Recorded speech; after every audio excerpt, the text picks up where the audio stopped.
CM గారు, ఇక్కడ అరవింద్ అండి, political editor, Raj news. My question is, ప్రతిపక్ష నాయకుడిగా రేవంత్ రెడ్డి ఎవరెవరైతే ఐఏఎస్ ఐపీఎస్ అధికారుల చేతిలో ఇబ్బందులు పడ్డారో వాళ్ళ భవితవ్యం ఎలా ఉండబోతుంది ముఖ్యమంత్రి అయిన తర్వాత? ఖచ్చితంగా పేర్లు కూడా కావాలంటే పేర్లు ఇప్పటికే మీరు ఒక ప్రభాకర్ రావు గారి పేరు చెప్పారు, స్టీఫెన్ రవీంద్ర పేరు గతంలో చెప్పారు, మరికొంతమంది ఐఏఎస్లు ఐపీఎస్ల పేర్లు చెప్తున్నారు. వీళ్ళ నాయకుల నుంచి అధికారుల వరకు వ్యక్తిగత కక్షా సాధింపు చర్యలు ఉండవు. వాళ్ళు బాధ్యత నిర్వహించేటప్పుడు అధికారిక ఉల్లంఘన పాల్పడిన, తప్పిదాలకు వాళ్ళు సహకరించిన చట్ట పరిధిలో విచారణ జరుగుతుంది. సమయం సందర్భం వచ్చినప్పుడు విచారణ జరుగుతుంది. అందరు అధికారుల మీద ఒకేసారి విచారణకు ఆదేశించడము, అందరు ప్రజాప్రతినిధులను ఒకేసారి తీసుకెళ్ళి జైల్లో పెట్టడము, ఇట్లాంటి కక్షా సాధింపు చర్యలకు మేము పాల్పడము.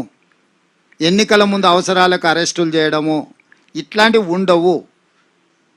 దానికి సంబంధించి ఆ డిపార్ట్మెంట్ మీద మనము విశ్లేషించినప్పుడు అందులో లోపాలు కనిపించినప్పుడు వాటి మీద మాత్రమే విచారణ చేస్తాం. నేను ముందే చెప్పిన, వ్యక్తిగత కక్షా సాధింపు చర్యల కోసం ప్రజలు మాకు అధికారం ఇవ్వలేదు. నాకు ఇచ్చిన అధికారాన్ని నేను వ్యక్తిగతమైన కక్షా సాధింపు చర్యలకు ఉపయోగించను.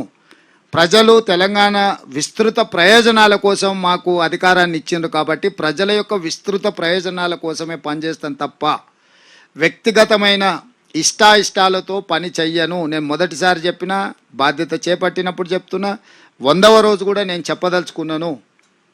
అట్లాంటి విధానాలు నాకు వ్యక్తిగతంగా నష్టం జరిగినా, నాకు ఎవరి మీద కోపం ఉన్నా అది నా వ్యక్తిగతానికి సంబంధించింది. ప్రజలకు దీంతో సంబంధం లేదు. ప్రజల యొక్క ప్రయోజనాలకు సంబంధించి మాత్రమే చర్యలు ఉంటాయి. వ్యక్తిగతంగా కోపం తాపం నేను ప్రదర్శించను. నేను న్యూట్రల్కి వచ్చి పరిపాలన చేయాలనుకుని 100 రోజుల్లో నా విధానాలు మీరు చూసి ఉంటారు. నెక్స్ట్ సార్ శశికాంత్ వెలుగు.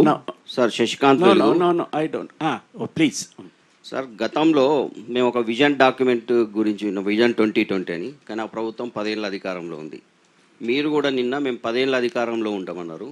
కానీ మీరు వైబ్రెంట్ తెలంగాణ పేరుతో 2050 దాకా డాక్యుమెంట్ ఒకటి రూపొందిస్తామన్నారు. ఏంది మీ ఆలోచన?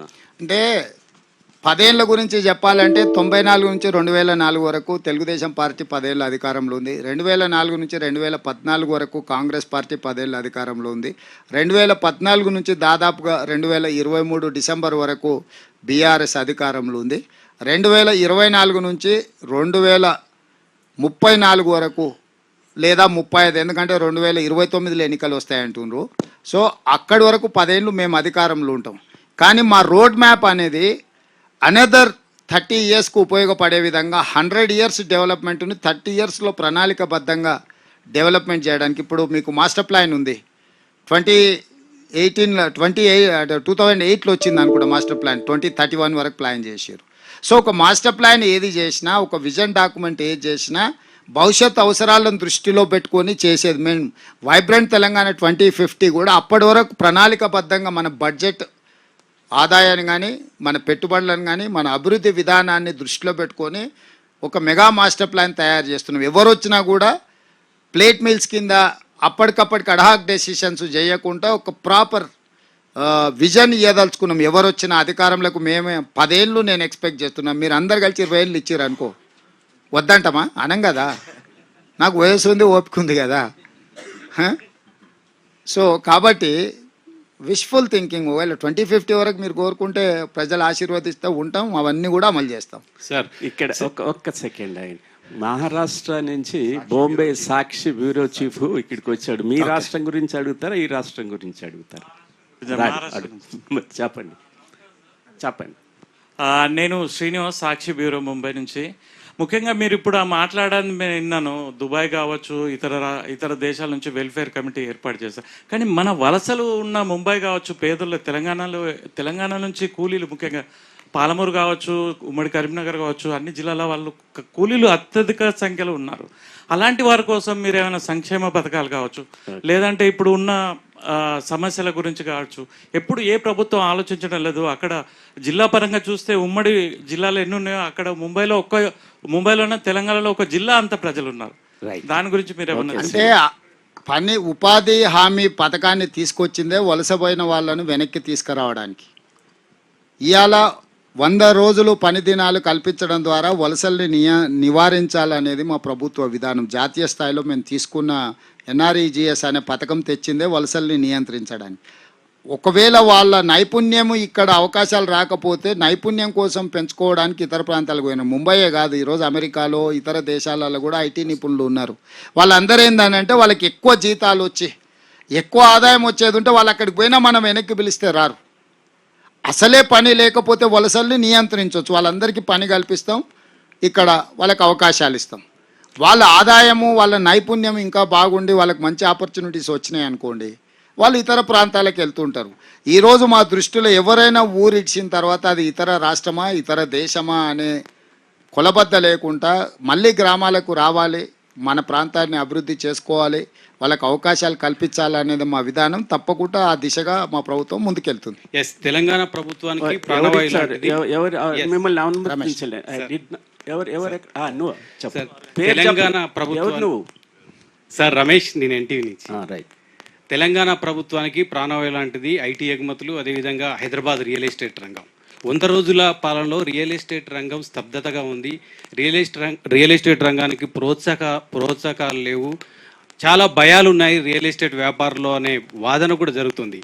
ప్రభుత్వం ఇప్పటి వరకు రియల్ ఎస్టేట్ రంగం పైన ఎటువంటి ప్రోత్సాహం ఇచ్చింది? వాళ్ళ భయాలను తొలగించే ప్రయత్నం చేసిందా? గతంతో పోలిస్తే రియల్ ఎస్టేట్ రంగాన్ని వేరే రకంగా ఉంది. మీరేం చేయబోతున్నారు? అంటే ఎప్పుడు ఎన్నికలు వచ్చినా రియల్ ఎస్టేట్ అనేది స్టాండ్ స్టిల్ అవుద్ది. ఎందుకంటే రియల్ ఎస్టేట్లో మీకు తెలుసు నగదు ఎక్కువ బదిలీ అవుతుంటుంది. ఎన్నికలు వచ్చినాయంటే అన్ని డిపార్ట్మెంట్స్ ఇక్కడనే ఉంటాయి. ఏ నగదు ఎక్కడికి తరలిపోతున్నా కూడా పట్టుకునే వ్యవస్థ నుంచి ఎన్నికలప్పుడు ఎవరైనా అమ్మకానికి వస్తే తక్కువ కొనుక్కోవాలనుకుంటారు, తక్కువ కడిగితే అమ్మడం ఎందుకని వీళ్ళు అనుకుంటారు. సో ఈ స్తబ్దత ప్రతి ఎన్నికల సంవత్సరంలో ఉంటుంది. పార్లమెంట్ ఎన్నికల తర్వాత రియల్ ఎస్టేట్ అనేది మళ్ళీ పుంజుకుంటుంది. హైదరాబాదు నగరానికి సహజ సిద్ధమైన వనరులు, అవకాశాలు, పెట్టుబడులకు అవకాశం ఉంది. ఎక్కడా పడిపోలేదు, కానీ కొంత ఆగుతుంది. ఎప్పుడు కూడా ఎన్నికలప్పుడు ప్రతి ఎన్నికల సందర్భంలో ఈ చర్చ జరుగుద్ది. ఇప్పుడు కూడా అదే చర్చ జరుగుతుంది. కాకపోతే ఏంటంటే అసెంబ్లీ పార్లమెంట్ ఒకసారి కలిసి వస్తే తక్కువ సమయం ఉంటుంది. మనకు 3 నెలలు అసెంబ్లీకి పోయింది, మళ్ళీ ఒక 4 నెలలు పార్లమెంట్కి పోయింది. ఈ 7 నెలలల్లో రియల్ ఎస్టేటు కొంత ఒడిదుడుకులను ఎదుర్కొంటుంది. ఆ వ్యాపారంలో ఉన్న వాళ్ళకు, అందులో పెట్టుబడులు పెట్టే వాళ్ళకి ఈ విషయం తెలుసు. ప్రభుత్వానికి కూడా స్పష్టత ఉంది. తప్పకుండా ప్రభుత్వం ఏ రకంగా వాళ్లకు ప్రోత్సాహకాలు ఇవ్వాలి. కొద్ది మందిని సెలెక్టెడ్ వాళ్ళకి కాదు, ఒక పాలసీ తీసుకొస్తాం. 3 4 మోనపలి చేసి వాళ్ళ చేతుల్నే మొత్తం గుత్తాధిపత్యంగా ఉండే విధానాన్ని మా ప్రభుత్వం నిర్మూలిస్తుంది. పెట్టుబడులు పెట్టే ప్రతి వాళ్లకు సహజ సిద్ధంగా రావాల్సిన అనుమతులు, B pass, I pass, T pass ఏదో అన్నాడు కదా, వాళ్ళకు కావాల్సిన వాళ్ళు ఎవరు కూడా అందులో అప్లికేషన్లు పెట్టలే, మాన్యువల్గా పెట్టిర్రు. అవి కూడా నిన్నమన్న చర్చలైన బాలకృష్ణ తెలుసు కదా. అట్లా. Hello next sir, SSR Sastri, Nava Telangana. Sir sir, ఈ గృహజ్యోతి స్కీమ్కి సంబంధించినటువంటి ప్రశ్న సార్. మీరు 38 లక్షల మందికి గృహజ్యోతి అమలవుతుందని చెప్పినారు సార్, కానీ రాష్ట్రంలో 90 లక్షల తెల్ల రేషన్ కార్డులు ఉన్నాయి. అంటే 52 లక్షల మందికి గృహజ్యోతి ఇంకా ఇంప్లిమెంట్ కాలేదు. ప్రజాపాలన కంటిన్యూ ప్రాసెస్ అని చెప్పని ఎంపీడీఓ ఆఫీసుల్లో మీరు దరఖాస్తులు తీసుకుంటామని చెప్పారు. కానీ ఎమ్మెల్సీ ఎలక్షన్ల నోటిఫికేషను, తర్వాత ఇప్పుడు పార్లమెంట్ ఎలక్షన్ నోటిఫికేషన్ల వల్ల ఎంపీడీఓ ఆఫీసుల్లో ప్రజాపాలనకి దరఖాస్తులు స్వీకరించట్లేదు. మరి ఈ 52 లక్షల మంది కూడాను ఈ వచ్చేటువంటి అన్ని ఈ జూన్ వరకు కూడా ఎలక్షన్ కోడ్ ఉంటుంది కాబట్టి ఈ 4 నెలలు వాళ్ళు కరెంటు బిల్లులు కట్టాలా, అవసరం లేదా? స్పష్టత ఇవ్వండి. ఇప్పుడు రేషన్ కార్డులు ఉన్న వాళ్ళందరూ కరెంటు మీటర్ ఉండదు. రేషన్ కార్డులు కొన్నిసార్లు ఆరోగ్యశ్రీ పథకం కోసం తీసుకుంటారు, కొన్నిసార్లు బియ్యం కోసం తీసుకుంటారు. కాబట్టి కరెంటు కనెక్షన్స్ ఎన్ని ఉన్నాయి, దాంట్లో అప్లికేషన్లు ఎన్ని పెట్టుకున్నాం. మేము గ్రామ సభలు పెట్టి వీటికి గృహజ్యోతి కోసము అప్లికేషన్స్ పిలిస్తే మా దగ్గరకు వచ్చినాయి 62 లక్షల అప్లికేషన్సే. అంటే మీరు చెప్పే 90 లక్షల రేషన్ కార్డులకు గృహజ్యోతి పథకం కోసం అప్లికేషన్ పెట్టుకున్న వాళ్ళు 62 లక్షలే. 62 లక్షలల్లో వాళ్ళే సరిపోల్చుకున్నాయి 48 లక్షలే. అంటే వాళ్ళ కరెంట్ మీటర్ కనెక్షను, వాళ్ళ అప్లికేషను, వీటన్నిటిని కూడా డేటా ఎనాలిసిస్ చేసి ప్రీవియస్ కరెంట్ మీటర్ల నెంబర్లు కూడా తీసుకొని ఎనాలిసిస్ చేస్తున్నాం. ఇట్లా ఏమైనా క్లరికల్ ఎర్రర్ ఒక్కోసారి నింపేటప్పుడో లేకపోతే చెప్పేటప్పుడో ఏదన్నా చిన్న తప్పిదాలు ఉంటే సవరించుకోవడానికి కూడా కౌంటర్స్ ఓపెన్ చేసినాం. సో ఇప్పటి వరకు అంటే మొదలుపెట్టి కొద్ది రోజులైంది, ఇప్పటి వరకు చేరుకున్న నెంబర్ చెప్తున్నా. అది నిరంతర ప్రక్రియ, ఎప్పటికప్పుడు ఏ నెలకు ఆ నెల, ఏ రోజుకి ఆ రోజు పోయి ఆఫీస్కి వెళ్ళి వాటిని, ఎందుకంటే ఎవరికి ఇస్తున్నామో మాకు తెలియాలి కదా, ఎవరు అడుగుతున్నారో మాకు తెలియాలి. అందుకోసమని దాన్ని నిరంతర ప్రక్రియ, అందరికీ ఇస్తాం. అర్హులైన వాళ్ళకు ఒక్కరికి కూడా ఆపము, అనర్హులకు ఒక్కరికి కూడా ఇవ్వము. శ్రీమంతులకు, ఆగర్భ శ్రీమంతులకు ఇట్లాంటి ఉచితాలు ఇవ్వడము అనుచితమని మా ప్రభుత్వం భావిస్తుంది. కోటీశ్వరుల కోసం ఇట్లాంటి పథకాలు ఇవ్వబడవు. పేదలకు మాత్రం 100% ఆదాయాన్ని పెంచుతాం, పేదలకు పంచుతాం. ఇదే మా విధానం.